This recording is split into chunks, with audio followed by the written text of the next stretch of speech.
We ready? Hey, everybody. Hey. Hey y'all. We Hey. here. Yes. Ow, Yes. we Yes. here. We here. Look at us dressed in blue. I know. Look at us. All regal and shit. All I know, regal but and your shit. hair looks so cute. And look, my sweatshirt is the same as your hair. Is the same color as your hair. Oh, Almost. that's perfect. That's perfect. Look at We that. both got the yellow and gold sort of situation going on and I love it. everything. Yes. I love Yeah. So to everybody watching out here in the internet's lands, so of course my name is Mase III. He, him, his pronouns. And I'm Lady Dane Figueroa Edidi, and I use she, her. And we're the co-editors of the Black Trans Prayer Book. And so today, what we're expecting to happen is we're going to spit a few poems. After we get done spitting a few poems, we're expecting some of y'all to spit poems. And Oh yeah. maybe you're like, how do I do that? How do I do that? So if you're looking at us on Facebook, if you're looking at YouTube and you want to spit a poem, you need to go over to Facebook. And what you're going to do is you're going to comment on the Facebook Live on the Gender Justice League. And Amy, correct me if I'm wrong in our fun little behind the scenes chat if I'm wrong. But so you're going to go to the Facebook and you're going to leave a comment, and then you will get the StreamYard information so that you can join us here on the StreamYard and share a poem or a song or a haiku. How great would that be? Wow. Yeah. Join us. Yeah. Join us. Dang. I just made that song up. I love it. I love it. Yeah. So we're going to get into our stuff. And again, you want to join us. You want to spit a poem on your heart. You want to spit a haiku. You want to spit a song. We're all about it. And so for those of you, I'll say this before we kind of get into our poems. Not everything that Dane and I are going to share is in the Black Trans Prayer Book, but we do want to let you know, because this is hosted by the editors of the Black Trans Prayer Book, about the Black Trans Prayer Book. If you do not know what the Black Trans Prayer Book is, it is a collection of poems, songs, spells, prayers, incantations by Black, trans, non-binary, intersex people from all over the US and beyond. So if you're interested in this book, we have a book release party on the 30th, which is Tuesday. You can find that on Eventbrite or on our Instagram, and yeah, and so we'll have a lot of our contributors joining us to spit some of their work from that, as well as you can buy it on our website. The best place to buy it is on our website at theblacktransprayerbook.org, where it's the cheapest because. Yep. Well, I like to say the most affordable. You said most, what did you say? Affordable? The most affordable. That's a better word. More affordable, because we're about the people. We want everyone to have it, have access to it. Yeah, don't buy it on the expensive. Like if you buy it on Amazon, it's like fucking $85 or some shit. Like don't buy it on Amazon. For a lot of reasons, don't buy it on Amazon. Okay. Okay. Listen. And so just getting into that. Also, last thing. Okay. So even though we are not physically on the Facebook or on the YouTube, even though y'all can see us on that and you're going to be responding to whether or not you want to be on this on the Facebook Live, we can see all your comments. So what we like to do as performers, because we're needy like this, like we need to know that you're in it with us, right? And so if you hear something you like, we want you to put it in the comments. If you hear something that resonates with you, we want you to put it in the comments. If we ask you a question, it is not a rhetorical question because we can see you respond in the comments. Absolutely. So whether you're on the YouTube comments or the Facebook comments, leave a comment. Let us know that you're here and that you understand what we're saying. So we hope to see you showing up in the comments. Come on. Inshallah. Okay. So this first poem I'm going to read. This poem is it's my favorite Quran and Bible story. So I was raised in a Christian and Muslim household. So this is the story of Yusuf in the Quran, if you read the Quran. This is the story of Joseph of Genesis, if you read the Bible. If you don't read none of that, this is the story of Joseph and the Technicolor Dreamcoat as told by Broadway. And I'm hoping that everybody watching today has heard of at least Broadway. Okay? Let me know in the comments if you have heard of Broadway. Thank you. Okay. She asked if she can talk to me about Jesus at 3 a.m. on the C train because something about my trans face means clearly I'm on a path straight to hell.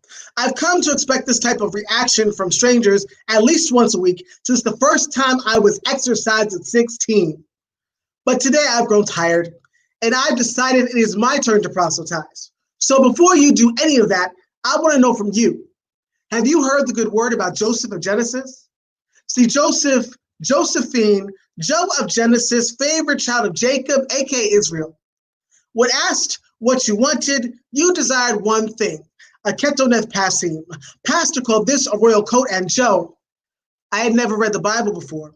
Found you and kept reading Josephine. I got to 2 Samuel and realized your coat of many colors was a princess dress. Joseph, huh?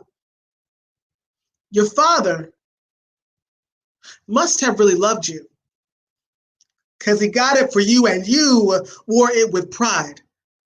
Joe, when your brothers saw you in your flowing dress, in your glory, they became enraged. I am sorry for the beating you received. Sorry they destroyed your dress and smeared it with the red paint of your swollen veins, Josephine. Did you know they told your father you were dead? So he never come looking for you. Never knew your brothers sold you as a slave into Egypt, and once you were stolen from your home fields, the earth dried up. Job, the very ground on which you walked, mourned the loss of its genderqueer child. And all the plants died, and the animals no longer had the will to live. Josephine, your family nearly starved.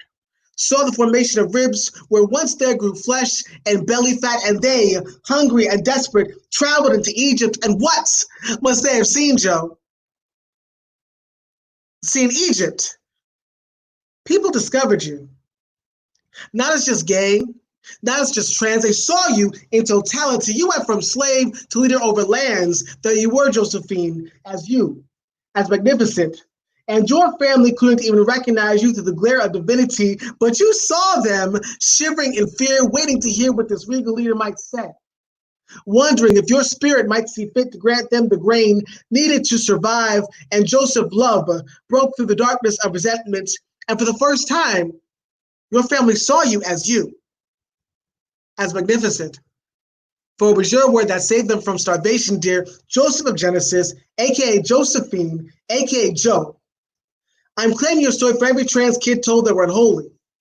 I'm claiming your story for every queer told that in order to love, we must let our faith die. I'm going to put it in a pocket over my heart, next to Ruth and Naomi, next to David and Jonathan, next to Higa and Deborah, and seat them at the last Passover with Jesus and Lazarus. Yes, I'm taking Jesus with me too, dear pastor. To you, who claims your words are from God, but whose book has been pledged to King James, know what allegiances you keep. We have been lying about my people for too long. Thank y'all so much. Thank y'all so much. Yes. Yes. Yes. So tell us, where can we find that piece? Where can we find that piece? Where can we find that piece?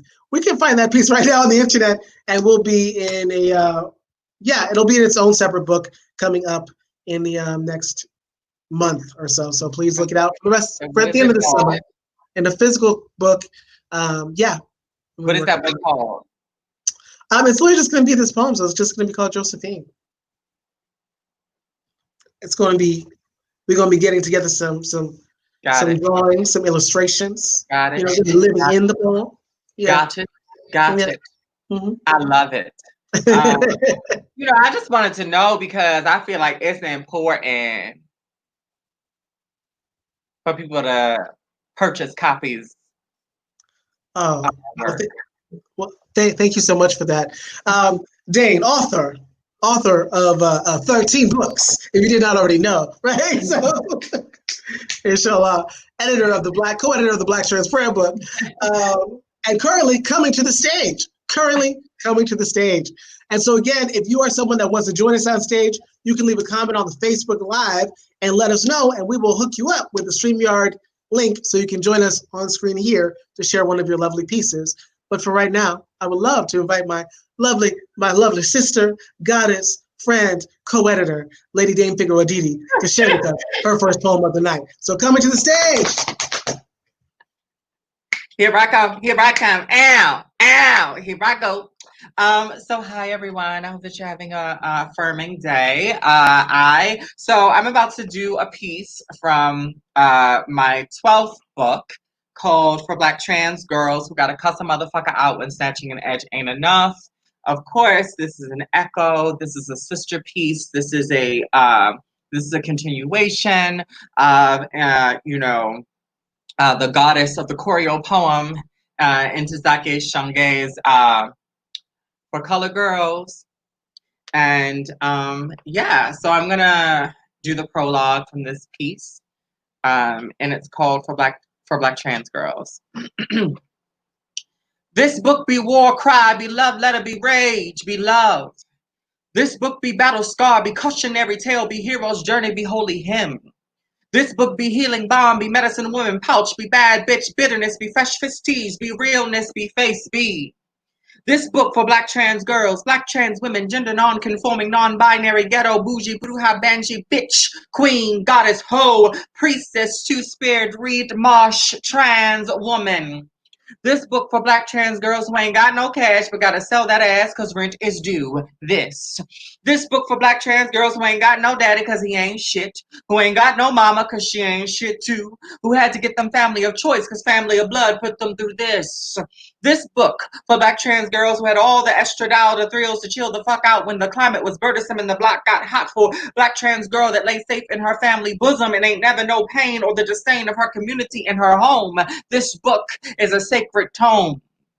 This book for Black trans girls who've been raped by their daddies, by their mothers, by their sisters, by their brothers, by them friends, by the men who claim to love you or hate you or need you or be here for you, by system, by police, by capitalism, by the dreams of white cis men. This book for Black trans girls who smart as shit, who dumb as bricks, who got that good education, who ain't got no education shit. This book for the bookworm and the street smart chick. This book for Black trans girls who worship goddess, who worship God, who don't believe in neither, who believe in them all, who worship Black, who pray ancestor magic back, whose spirituality is dope, who woke as fuck for the yups and the yes and the nopes. This book for Black trans girls who like to fuck, who like to fuck, who like to fuck, and who don't like to fuck at fucking all.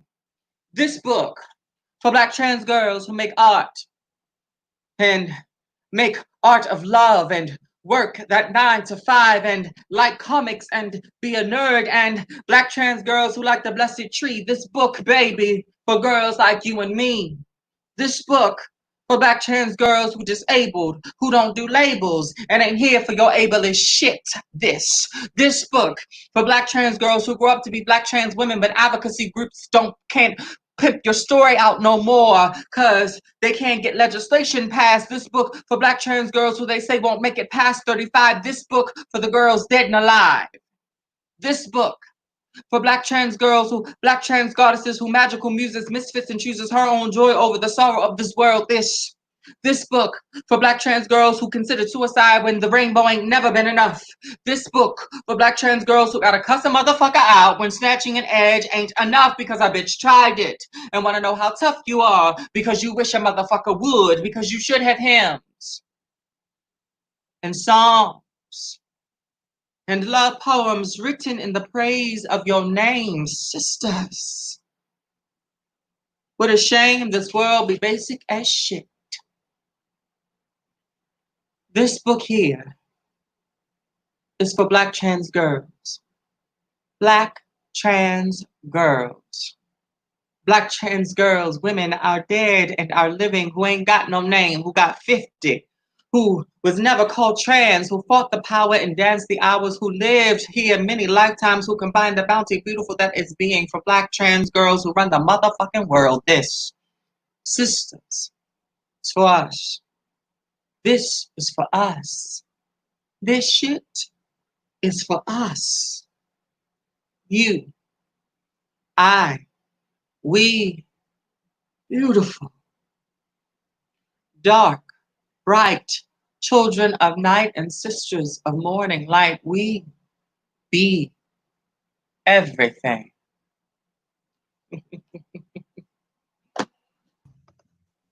Yes, yes. Give it up for Lady Dane Figueroa Dee. Give it up for Lady Dane. And I don't know if y'all noticed, but her Venmo was going across the screen there.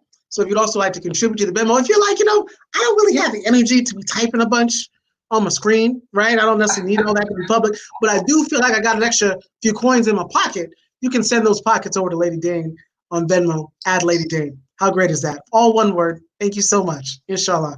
Okay. So you can always do that. Yes, yes. So Dane, I was trying to debate on what my next piece should be, and I think I must do the zombie piece. I think that's what we're going to do. Zombie. You know, that was a famous song. Zombie. I'm not, I Zombie mean, not gonna go unless you tell him to go. What'd you say? not famous to me because I don't know that. That's Oh whatever that my is. God! I don't You know that. don't know Yeah. that? I don't See, know that song. see, I don't know that. I I haven't know. been teaching you Mm-hmm. properly, perhaps. Perhaps. Maybe that's. I'll tell you about it. Yeah. You Thank know you. what? The fire signs. Thank You know you. what? Um, so yeah. Yeah, and you know, You I think ready? yeah, I think I'm ready. I think I switched what I wanted to do. Actually, I'm gonna do ally Phil because that's what I feel like doing today. You know what they used to say in the church? They used to be like, take your time, Pastor, take your time. Meanwhile, if you was there with your grandparents or your parents, you're like, can we not actually take our time? Could we actually start heading out? Like, is that after the second and third hour? Um, yeah. So Correct. what I'm gonna do? So what I'm gonna do? What I'm gonna do is this piece. If I can find it, called Ally Fail. Um, yeah, because I think that's. Oh no, it's not on this list. Okay, so I'm gonna do a piece called MLK, um, Jesus and a zombie walk into a bar, the nonviolent Slay. zombie apocalypse. Yeah, and so again, if you all like any of these pieces, you can you can follow our work. You can also tip us. We like tips, all of that. Tip performers this weekend too. Don't just tip, and actually don't just tip performers today. Tip performers always. I think the digital thing has taught me that, yeah, it's okay to ask for what you need, right? And so some of that is like, if someone does something that makes you feel not necessarily just good, but teaches you something, connects you to something, connects you to your body, your spirit, or your mind in a new type of way, tip that person. Okay? Thanks. And especially Black trans people. Thanks. Okay. So the nonviolent zombie apocalypse, aka MLK, Jesus, and a zombie walk into a bar. There are at least 4 facts about Jesus and Martin Luther King Jr. that I know to be very true. Fact 1, they were both deeply committed to nonviolent resistance. 2, they were both killed for their public resistance to the state. 3, they are both clearly zombies. 4, I will always get attacked for number 3. Live evidence number 1. Jesus lay dead in a tomb for 3 days and rose triumphantly from his gravesite to spread his message of forever lasting life, famous for saying things like turn the other cheek. Live evidence number 2. Martin Luther King Jr. was shot through the right cheek and down through the spinal cord on April 4th, 1968. Yet despite the death of his physical body, he still keeps speaking. Only these days, he seems to only speak through white people that conjure him up anytime I start to sound a little too angry about police or prisons or the wealth gap, otherwise known as white supremacy. They make his mouth move in directions a dead body shouldn't be accustomed to, yet he is always forming new opinions. With statements like Martin Luther King would disagree. Martin Luther King would have thought you should have been nicer. King would want you to stay nonviolent. For some reason, his transition has made him speak in third person, curious. Our ancestor, known in life for his dedication to Black liberation, has somehow become the servant to white people's dreams. The rotting of his flesh seems to make him even more attractive to white supremacist puppeteers, wanting me to really hone in on the message. See, I was told once that zombies were a warning tale among slaves that even if you were to escape the cursed life of slavehood through death, your master may still have dominion over your soul and your body still forced to do his bidding. I remember these stories whenever I hear someone holding up my dead ancestor's mouth and propping him up to speak.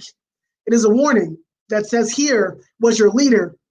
We have killed him. He says what we want him to now, and if you're not careful, the same will happen to you. Stop using dead Black bodies against the living and calling that shit nonviolent. My liberation is not in the past, and many of us are still waiting on freedom. I don't want my goal to be dead by 39. Know this. The same people who will want to placate you around the death of your fallen are the same as the people that will gladly dance on your grave. I am not waiting for my enemy to reveal itself. It is already dancing with my ancestor's body in the streets and will be broadcast on tonight's evening news as I watch more Black activists being beaten with the memory of ancestor, forced into zombiehood by the same system, waiting for us all to die so they can tell the world what they really wanted us to say and leave our descendants wondering who was really fighting for them anyway. So thank y'all. Woo. It's like allergy season, y'all, too. Oh. No, I know, right? I've been like, do I need to take a freaking Zyrtex or something? Because like today I was feeling kind of like that as well. How you doing? I need some Claritin. That's what I need in the world. Yeah. Inshallah. Okay. Yeah. I was like, I said, you all right? You all right? Yeah, but so you know what I've been thinking about too lately? So just even with that piece, looking at the ways that white folks will use Martin Luther King to be this person that they used to beat Black people with, like if we step out of line, or that they, this way that they will trap him in a moment that never existed, in which they were in which he was somehow more invested in white niceties versus Black liberation. Yeah, but a lot of that's because of his death. And so as this pride, I'm thinking about how many Black trans folks have been murdered, especially like Black trans women and femmes, and even just like people killed in state violence that will be used by the nonprofit industrial complex this weekend, this year, by corporations who will talk about the deaths of Black trans people and not actually give a fuck about what we're saying in life, right? Correct. And so seeing that zombification happening all over the place. Yeah. Right. I mean, like that's kind of. I mean, we talk about this all the time, right? Like that is how white supremacy operates. It appropriates, it steals, it takes the thoughts, right? The thoughts and the analysis of Black, Indigenous folks, especially Black, Indigenous, trans folks, and then it will like literally invest in systems that are trying to kill us, right? And then be like, oh, but let's remember this person, but never taking accountability for the ways in which they discarded us, right? And they've discarded our lives, and they discarded our sacred dead. Who, just yesterday, right? I want to uplift the name of Brayla Stone, right? I hope that, her spirit gets justice, and I hope that she's finding rest in the embrace of the one. But it's like, how many years have we been saying to these, to these organizations and to these people who run Pride, and to our government, right? Telling them about the realities and then also telling them how to love us. Mm-hmm. And they saying, you too loud, you too angry, you too mouthy, you too much. And now here we are. With that said, I'm happy you brought that up, Mase, because and you did your piece, because I feel like that piece always is it's like that piece is like the brother piece of my piece, a painting, right? Which we about to get into. So come on, let's go on and dive in, baby. So coming back to the stage, we have the lovely, the talented, of course, Lady Dame Figueroa DD. I love you. So all right, y'all. So we about to do I'm about to do this piece called A Painting. And this is another piece that you can find for Black trans girls. I invite everybody to get $2 from every book sold goes into the survival funds for a trans person of color. So I'm about to do this piece called A Painting. Here we go. I imagined painting a picture once, one that showed Marsha P. Johnson and Sylvia Rivera dressed as Mary, mother of Christ's mothers. Their black and brown skin glistening, shimmering stars amongst the mundane black drops, light blue robes of the mother, a peep of Jezebel red on lips, alabaster boxes stationed at revolutionary feet, serving, giving, mother goddess realness, palms pressed to the audience stating, come on here, baby. All are welcomed in the house of liberation. Come get you some. But behind their eyes would be a deep sorrow because as they attempt to desperately to hold black trans baby goddesses to a waiting breast filled with immortalizing milk, white, cis, gay men dressed as devils would be attempting to snatch the girls away, to dash them down to the rocks below, to steal the nourishment these fallen angels had once rejected, and yet was so potent it blessed them too. And for colored girls, the woman in red said, somebody ran off with all my stuff. Well, you ain't got to search no more, girl. I know who stole it.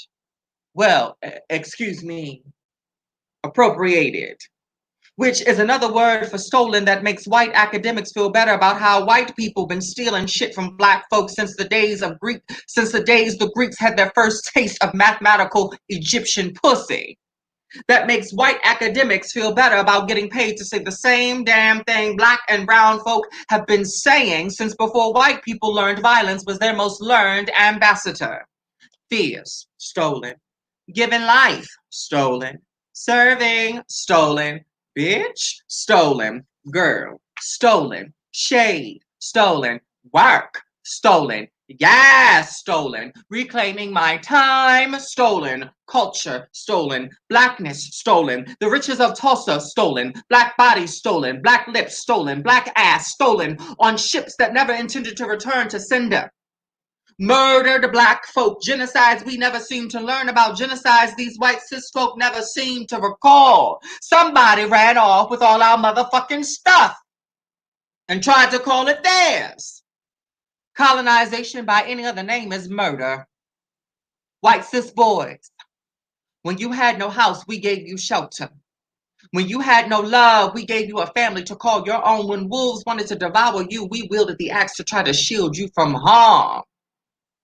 These white cis gay men are like chitlins, child, something we always done to get by, but leaving you with high blood pressure all the same. Bitch. I imagine painting a picture once that told the truth. You got your marriage equality. You got your HRC. You got your movies that pretend Marsha P. Johnson was your magical Negro mama. You got your Hillarys and your stolen rainbow flags and your Caitlins and your drag races and your tokenizing gayness that spends you like coins, use you like dirty rags, and demand you replenish from a well that starved you nearly to death back then. But this now, right? You got your whiteness to keep you warm. Well, bitch, you're gonna learn with the quickness, whiteness don't hold heat. You already conspired with the system to steal the very quilts we sew, but you can't have us. You can't have Marsha. You can't have Sylvia. You can't have us as your tranny. Why can't I say that word too? Best friend to keep you company when this system gets done using you too. Give us back what you stole. Give us back what you took. Give us back now.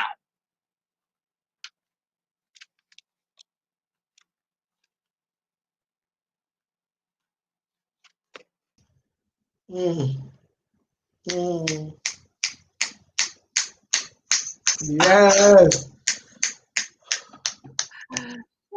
You know, I think yeah, so I don't know how you're feeling in the world. Well, I mean, I know how you're feeling in the world because we talk enough that I know how you're feeling in the world. But in this moment right now, so just hearing just that piece, and just especially in this moment in which, yeah, we're living through, so we're living through uprisings. We're also living with consistent murder. We're also living during a pandemic, and so everything feels so heavy, and just every other day feels so intense, and so. I think what I'm so stressed out about, even just today, is like in the midst of all this, as Black folks and Black trans folks fight for our lives on so many different levels, that there will be organizations that still disenfranchise us in order to pay their bills, right? In order to become wealthy, in order to Right. hold on to resources. And so I remember I was having this Right. conversation on Instagram the other day, and I said, we have to be honest about the fact that white and cis-led LGBTQ organizations consistently benefit off the disenfranchisement of Black and brown, trans, and non-binary people, period, right? That's actually how they make a lot of their money. And being fought by people who were like, what are you talking about? What organizations? I've never seen this. It's like, well, how many Black trans people you see being employed by these places? How many times do you actually see us making a living wage? Like, what are you talking about? Right? Like the absence of us somehow means that we're okay, right? How do they do that? Like, so so I'm just consistently struck, especially during Pride season, about what we're asked to endure with smiles during Pride season. Right.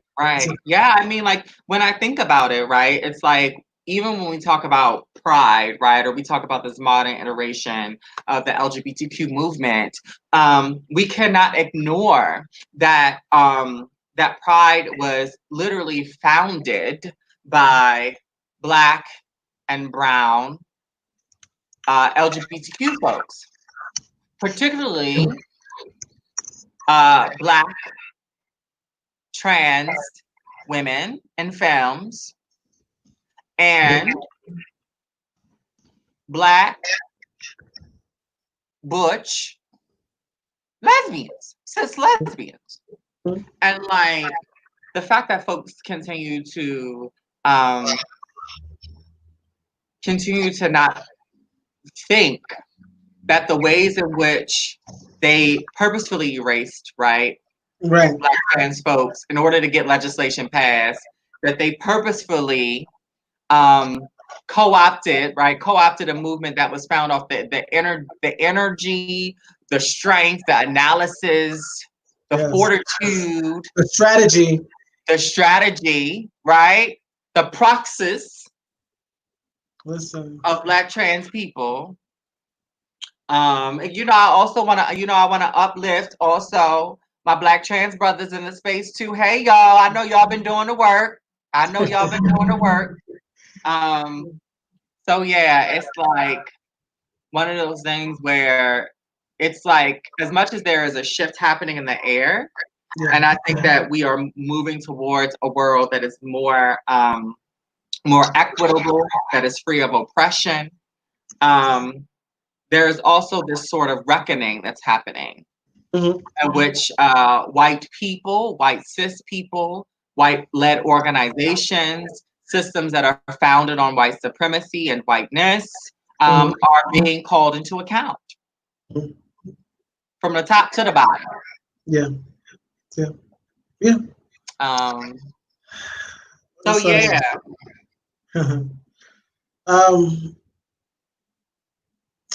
I'm hoping that during this time of reckoning, I was telling you, so two things. So one, because I'm seeing lots of comments, I know there's lots of people watching us. And so because I know lots of people are watching us, I know of all these people, I've never been in a room with trans people that didn't know how to poem.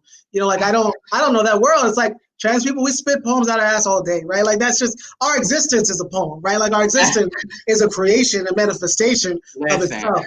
So if you have a creative piece that might be written, that might be sung, that might be visually shared somehow on your screen, that might be typed into, somehow, we're welcome and open to that. So let us know in the comments on Facebook Live if you would like to join us on the stream to share a piece. Otherwise, you're just going to hear us going back and forth and back and forth. Right. And back and forth. And we like that. Like we love each other. We love to spit poems to each other. We do that on our off days. So like that's not a thing. That's correct. Because I love J. Mase III.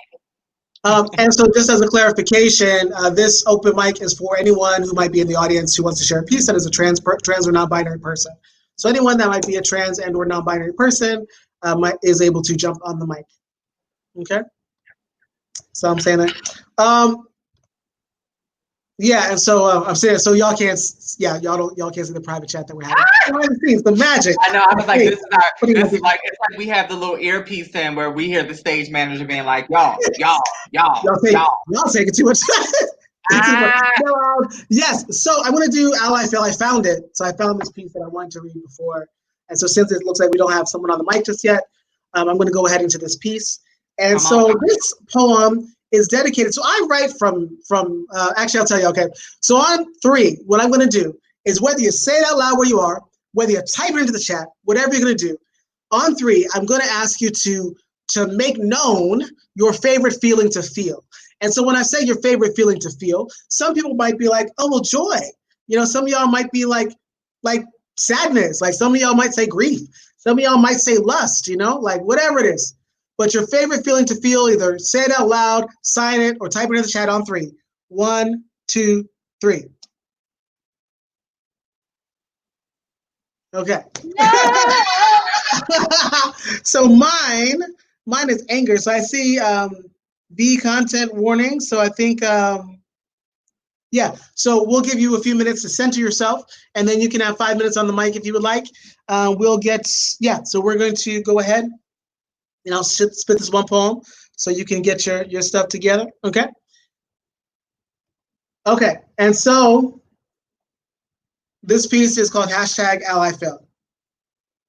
And it's dedicated to a white cis boy that once asked me how to twerk. You are the kind of ally that would rather ask me how to twerk than how to pronounce my name. You are the kind of ally that doesn't know what cisgender means but loves staring at my chest before you address me. You are the kind of ally that makes me wonder who my enemies are and trips over words like transphobia and white supremacy. You are the kind of ally that will practice your sassy Black woman voice in the mirror, but cross the street when Black folks pass by you on street corners. You are the kind of ally that just showed up to help gay people have fancier weddings. You are the kind of ally that wants to take pictures together just for advertising purposes. You are the ally that calls my family's neighborhood up and coming, but would never want to bring up the word gentrification. You are an ally on white horse, seemingly scooping down to rescue me from my own depravities. You are the kind of ally that shops only at Whole Foods. You are the ally that doesn't realize being gay doesn't stop you from having white privilege. You are the ally that tells old Black men how adorable they are when they're cleaning your floors. You are the ally that sends me links to social justice articles you've only read the titles to. You are the kind of ally that will think, well, gosh, this couldn't possibly be a poem about me. You are the ally that loves hearing me tell a sad story over and over again, because hearing my story gives you some sort of street cred. You are the kind of ally that thinks intersectionality uses too many damn syllables. You are the ally that loves commenting on the texture of my hair. You are the ally that thinks dating me is somehow the same as fighting for me. You are the ally that writes depressing poems in my honor, but never fully gets my complexities. You are the ally that thinks being accepted is the same as being understood. You are the kind of ally that shares YouTube videos of John Oliver's talking about race because white boys talking about race are the only experts on race you'll ever recognize. You are the kind of ally that keeps calling me a minority when I already told you the correct word you're looking for is Black. You are the ally that believes being on food stamps for your adult AmeriCorps position is the same as a 10-year-old brain eating itself for nourishment. You are the kind of ally that thinks I talk too loudly when I'm angry. You are the kind of ally that thinks saying you are colorblind is somehow a compliment. You are an ally that thinks believing in systemic oppression is an option. You are an ally that will mess up my pronouns but think it's okay because we're like friends. You are the kind of ally that will need to appropriate some yoga after this poem. But you'd be the kind of ally that would only remember that last line about yoga in this poem. You are the kind of ally that never has to progress because you've already proclaimed yourself to be my ally. Okay. Yes, honey. Thank y'all. And so, yeah, and that poem is in that poem and the MLK poem and a bunch of other poems and rants are in the book I have coming up called White Folks Be Trippin', an ethnography through poetry and prose, which will be out on July 6th. So people can check that out on July 6th. Because they do be tripping, child. I'm doing I have this as you were speaking, like the one that kind of like really like resonated with me, right, is about how certain white folks would be like, oh, I have a Black aunt, or I have a Black baby, or I have a Black husband, and you'd be like, that don't matter, you still white, baby. Like, Listen. and you still benefit actually from white privilege, which is a byproduct and an intentional creation of white supremacy.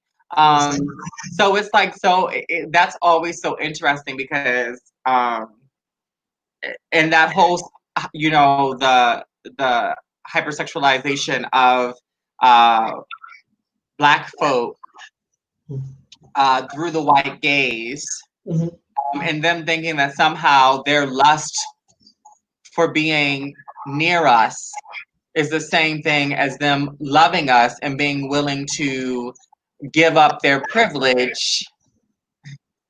Because of course people want to be near Black trans people. Of course we want to be near Black people. We're gorgeous.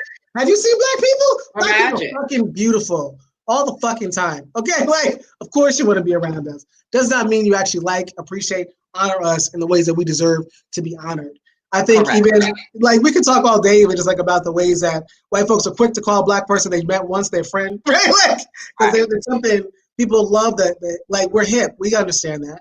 We get that. We see that social capital comes. White people get to spend social capital about being in proximity to us in a way that we could never use being in proximity. We can't cash in on that in the same way. Okay. Right. Correct. So I was like, it's so funny because even when I think about a painting, right, when it talks about how many the famous white folks who do hip hop, who do R&B, who are like, oh, I grew up around Black people. And yet it's like, what are you doing actually for the community when you get on, as they say? When you get on. Listen, I've seen a lot of folks, non-Black folks, do a lot of shit from Black folks as they were coming up, and instead they forgot all about all those Black folks when they got famous, right? Like correct. Happen all the time. So should I do the trans exclusionary radical feminists while we wait? Are we still waiting? Yeah, I think I think that one also is a beautiful size piece that we could get into that piece and have space for V. I'm checking in on our tech if we're ready for our next open micer. But yeah, so let's go for it, Dane. It's all you right now, all you. So I should say, let's first say fuck J.K. Rowling. Fuck her. She's transphobic. She is a TERF. She attempts to weaponize womanhood. And listen, I'm not going to tell y'all to stop caring about Harry Potter. But what I will say is that Harry Potter is based off of the narrative that there has to be a mediocre white savior. Harry Potter is based off of the erasure of Black and brown folks. Harry Potter was created by a transphobe. The more you actually buy Harry Potter merchandise, books, go to the movies, you're actually putting money back into the pocket of a notorious transphobe named J.K. Rowling. So you do with that information what you want to do, and you move accordingly. Because if you are truly invested in dismantling white supremacy, one of the systems of white supremacy that is born from white supremacy, especially how it manifests in this time and in this country, is transphobia. So if you're deeply invested in loving Black people and abolishing oppressive systems and dismantling white supremacy internally and externally, just think about that. Think about that the next time you want to give her some of your money. So this is a piece that is in the stage version of For Black Trans Girls, but it will be in an upcoming book called Infrastructure of a Nation. Both Mase and I have books coming out this month. And we're going to do a digital launch party together because that is my brother. And we love each other. And we're going to do a digital launch party for those books. I think maybe in August. Mase, when he comes back on, he can tell me if that's true or not. But his new book is coming out July 6th. Mine is coming out. I wanted it to come out on the 4th, but a lot's been going on, y'all. So we'll see sometime in July. And then we have the digital release party of the Black Trans Prayer Book on this Tuesday, June 30th. So please join us for that. Some of the contributors will be spitting some of the pieces from the Holy Tome, honey. We'll be celebrating together. And so let me do this piece for y'all real fast. This is called The Trans Exclusionary Radical Feminist. To the TERFs, fuck you. You troglodytes, trash, basic ass bitches, fuck you. Thank you.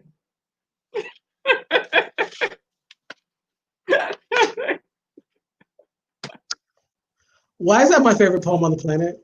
Like, that's actually the question. Like, that's my favorite poem. It's like, anytime you can call someone a troglodyte and just like let that slip off your tongue. Like, when y'all hear that someone as an insult, just like on a whim, like, you troglodyte, like, ain't nobody says that. That's some wild shit. Oh my goodness. So are we still waiting for our open micer? Yeah, I think we're having some technological problems. So what we are going to do is I'm gonna spit another poem. I guess that's the jam. Yeah. I'm like, where did I put this? Okay. As they used to say in Star Trek, make it so. Is that what we say now? Make it so. Listen. So this I think I'll do another piece from, I guess, White Folks Be Tripping. So I'm just gonna do this one. White people dancing in their natural habitat, because that's what I feel like doing right now. I love it. Yeah. So we're gonna do that piece. If you don't want to hear poems that talk about white supremacy and white supremacy, and then you will never have to hear me talk about white people or white supremacy again. I will just move on to the next thing. Okay, like. Oh, you know what though? I don't know though, because I was thinking, right? I was thinking about this the other day. What was you thinking? We have been doing a lot of imagining of new worlds, right? And imagining worlds free of oppression. And for me, it's like, so instead of them becoming, right, things that are happening in the moment, right? These pieces, they actually then become cautionary tales. Mm-hmm. So it's like, don't do that shit again. Listen. You know what I mean? Listen. So I mean, I feel like talking about dismantling white supremacy is something that will have to continue to happen even after white supremacy is dismantled, because people got to know history. But I just wanted to say that real fast. You ready? I am ready. I'm ready. Can you do me a favor in the private chat, Dane Figueroa Didi? Because I'm seeing some people in the comments asking about the event, about the book releases and stuff like that. So if you don't mind sharing with our wonderful tech people the book release link from Eventbrite while I'm doing this, that'd be beautiful. Gotcha, bro. Gotcha. I love being transparent about technology too. So the chatty is also being transparent about technology. I like queers that can be honest about technology. Yes. Okay. All right, so white people dancing in their natural habitat. If you're ready for this poem, say yes. Whether it's out loud, you can sign it, you can type it into the comments, whatever. But at the top of your physical or digital lungs, say yes. Okay. All right. So this is a poem dedicated to white tears and to offbeat, awkward dancing that is unashamed of how much space it can truly take up. This poem is white like paper, white like the police officers watching the walk, white like university presidents, white like mayonnaise, white like the cast of Friends, white like bleach, white like appropriating slang from neighborhoods that never even want to touch, white like a gay pride parade in Salt Lake City or a Seattle solstice, white like, I just wanted to play devil's advocate for a second. This poem is Snow White. It quotes Disney movies and loves It's Some Damn Miley Cyrus.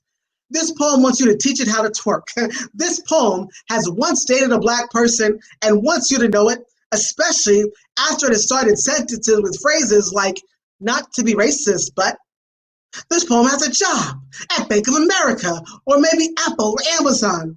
with a 401k and thinks that you need to pay for your own damn health care.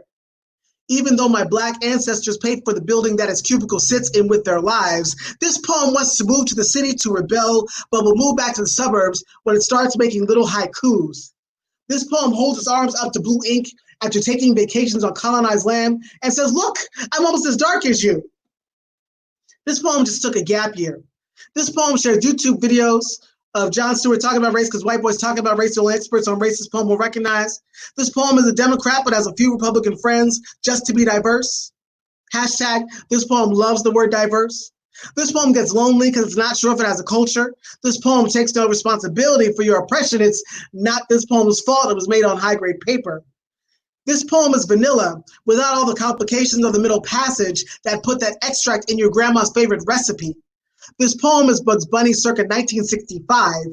This poem is deeply invested in anti-racism, unless that means it doesn't get to be in charge. This poem wants to talk about its pain with you, because it's like hard to be oppressive. This poem thinks Rachel Dolezal is a national treasure. This poem will want to process its feelings with you later after this poem is done. This poem refuses to acknowledge the color of the ivory paper that it's printed on. This poem agrees with your politics, but not your tactics. This poem wants you to know that, hashtag, all stanzas matter, and we're really all just poems, whether we're sonnets or slam. It has a Bernie Sanders brand necktie and a Hillary Clinton decoupage on its nightstand. This poem is so white, it knows what decoupage means, and believes that, yes, we can change the world, one poem at a time, as long as white poems with the right politics get to hit the stage first. Okay. Yes. And I think decoupage.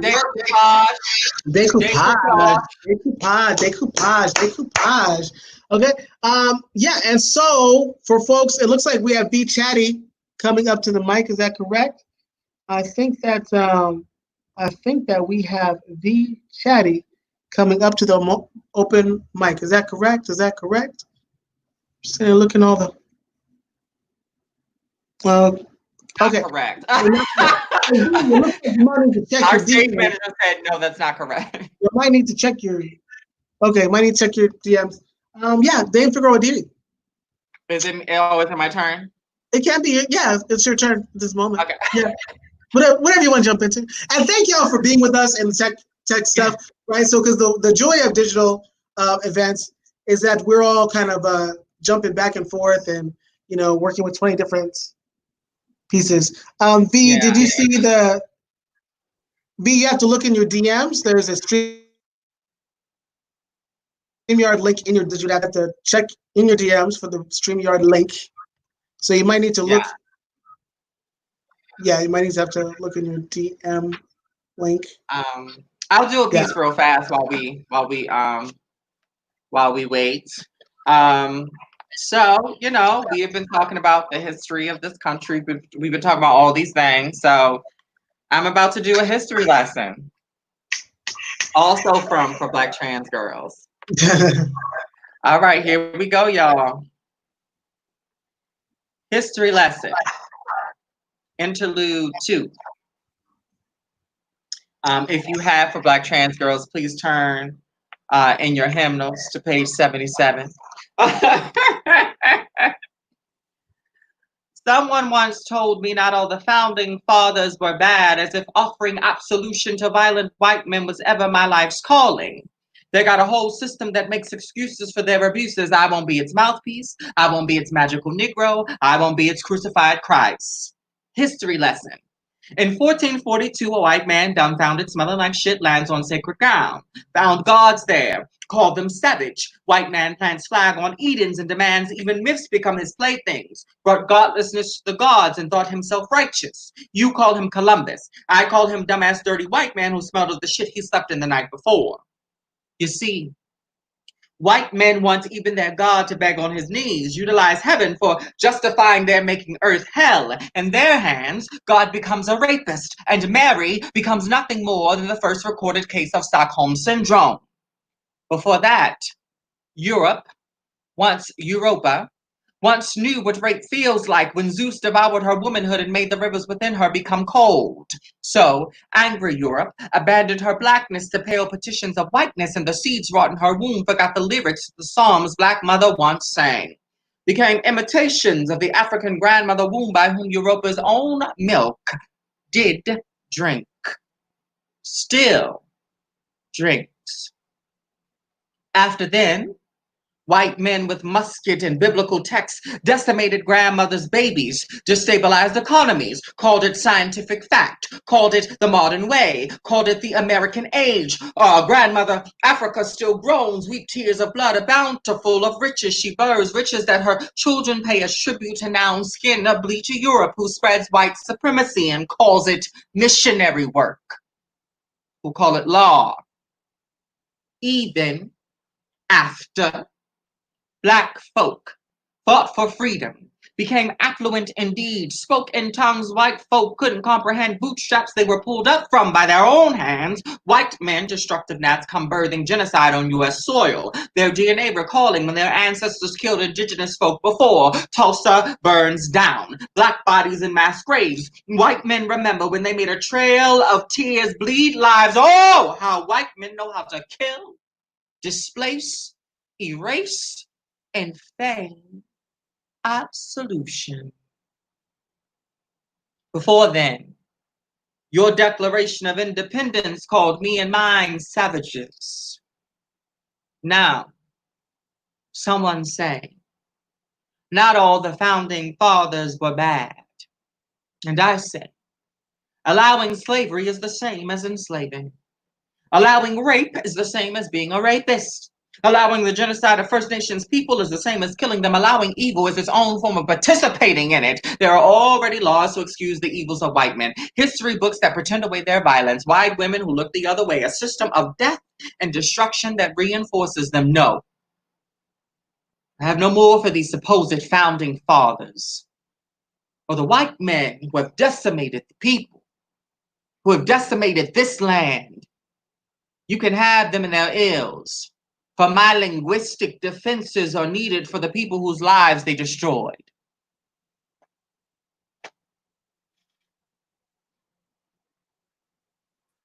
Thank you. Yes.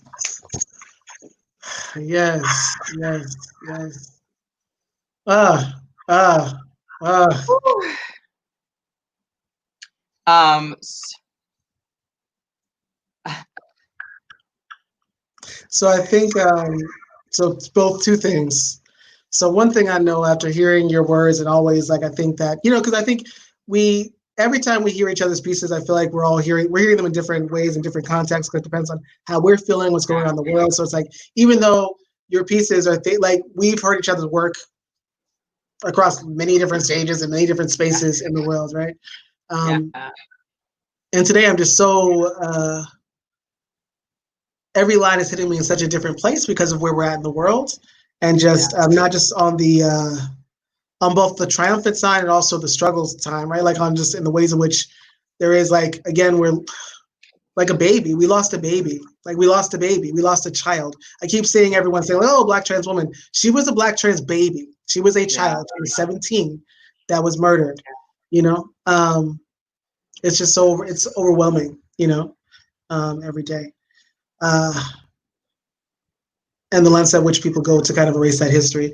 I know that we have, so I know we have one of our open micers coming up, and I know they're going to do a little comedy. And so, because we've been dealing with some heavy stuff, I would love for us all to take some collective breaths so we can probably welcome on our open micer for right now, which is V Chatty. So everyone who's watching right now, we're gonna take a little. We're gonna do a shift of the energy, right? Because we're gonna be open to the transformation right now, right? To the possibility of transformation. So take a deep breath in with us right now. Take a deep breath in. Hold it. Take a deep breath out. Take a deep breath in. Hold it. Take a deep breath out. And because we believe in the power of three, take one more deep breath in. Take one last deep breath out. And so, because I'm seeing that we are ready behind the scenes, we're ready. I see the backstage. I can peer into the backstage, and I feel that our comedian is ready for the stage. So please, let's put our hands, our fingers, our typing strategy together for the amazing B. Chatty. Awesome. Hi, everybody. Sorry I couldn't get the video. I am I'm on my sweetie's laptop because we can't find the charger to my laptop because nobody cleans anymore in quarantine except for the one corner of the room where you're casting from. Listen. So, I just want to say thanks for having me. It's been kind of rough, and so just because you can't see me right now, I just want to let the audience know that if you'd like to imagine what I look like, just imagine someone who's from Boston and also from Florida, and then you got me. The quarantine has been rough for me. I lost my job like a lot of us did. I'm actually in the sex industry. No questions, please. I already work in comedy clubs, so that's a fun question I get all the time. I lost my job, and it was pretty rough, and I asked the universe if I could get a break, I really wanted a break. And then the very next day, I got a text from a good friend of mine saying, listen, I don't want to be your friend anymore. And I was like, wait, universe, let me be more specific about the kind of break I want. And before I was able to be more specific, I fell down the stairs and broke my arm. So what I just want to say is the universe is being a real big asshole and is trying to be funny with me. I'm getting better though. It was hard to not be able to wash my own hands for a while. When your arm is broken, you really can't wash your hands properly. People say imagine the sound of one hand clapping. I want you to imagine the sound of one hand washing, and it kind of sounds like a fart. So it's great. When this quarantine started, I figured I would be okay because I already wash my hands 10 times a day because two of my favorite things are petting strangers' dogs and masturbating. So let's just say I wash my hands a lot. It's very important to me. Right before this quarantine, I was in San Francisco for New Year's, and it was great. It was really fun to be in San Francisco for New Year's. I decided to celebrate by taking some mushrooms, which I found in San Francisco, and I think that they have much stronger drugs down there because at 11:45, I was thinking about how I had to pee really bad and about how my need to pee was just a misinformation propaganda campaign being beamed into my brain by the government. And if I just ignored it, then it would go away. So I celebrated New Year's Eve at about 12:15 by peeing myself in the street. So that was great. And I don't know if you know this about San Francisco, but they're a lot like Seattle and they have a lot of hills. So you can't just stand there and pee and just have it be quiet because there's going to be a stream coming out from under you and going down a hill. I was wearing Ugg boots at the time. I was wearing Ugg boots and I was wearing this piece of clothing which I refer to as a squirrel suit. Basically, it's a maxi dress, but instead of being open on the bottom, in a way that would allow you to squat and pee surreptitiously, it goes into some leg pieces at the bottom so that if you want to take pee, you have to get completely naked. So I did have this squirrel suit on. I started to pee, and the pee went down into my boots, and so now all of my friends refer to me as piss in boots, and I can't argue with them. You can't see me, but I used to be a tomboy, and usually when people can see me, they laugh at that because they're like, oh, well, aren't you still a tomboy? But that's not the case anymore. I'm a tom man. Get it right, Sharon. I don't know. It's been weird because I've started to get some nasty things coming to me online. I've started to get, or not online, but in person. The first time I was walking down the street and somebody yelled at me and called me a fag out of their car. And I just, I don't usually say something, but this person had stopped at the stoplight and they were just sitting there. And again, I don't usually say anything, but I thought, what, I have to go up to this person and say something because God damn it, I have just never been so fucking like validated in my entire life. So that was great. That was great. I will leave you with this. I've been doing a lot of work in the comedy community trying to stand up for trans people and stand up for women in these really, really, really bad comedy scenes and comedy clubs. And because of that, a lot of people have called me a bully. And one of my friends asked me, well, V, are you a bully? And, I had to think about that. I had to think about, am I a bully? And then I remembered that when I was a small child, thinking about bullies, I spent most of my time hanging out with one other small child, writing poetry under a tree. And we called that tree the poet tree. So I guess you could say I'm more of a dork than a bully. So thank you guys so much for having me. And I just want to say, fuck Laughs Comedy Club. They're not a safe place for trans people or women. And I really appreciate you guys having me on the show and letting me practice my craft. It's been a while. So thank you.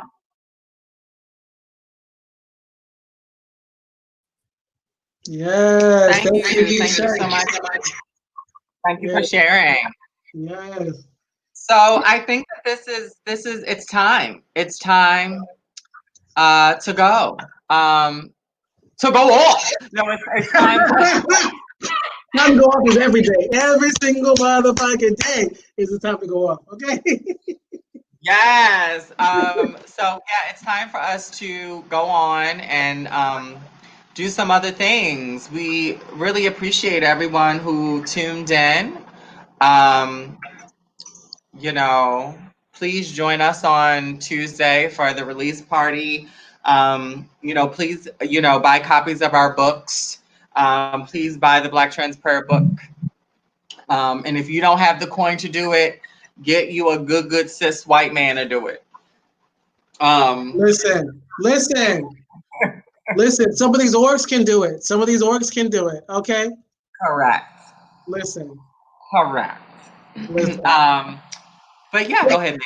What I was gonna say is like people can also donate. So so people can donate to us if you would like to be able to for us to purchase some books for people, because what we want is this book to be, especially the Black Trans Prayer book, to be in the hands of every single Black trans person in the U.S. Because what we know, right, is that regardless of who you are as a Black trans person, Black trans Black non-binary person, Black intersex person, is that our rights are consistently being dictated to us from a context of other people's whack-ass white supremacist theologies, right? And we have a right to not only interrupt that, we also have a right to heal from the trauma of spiritual violence and abuse, right? And all that. So please check out the book. Please give the book to a Black trans and or non-binary person. Or if you are a Black trans and or non-binary person, we would love for you to have a copy of this book.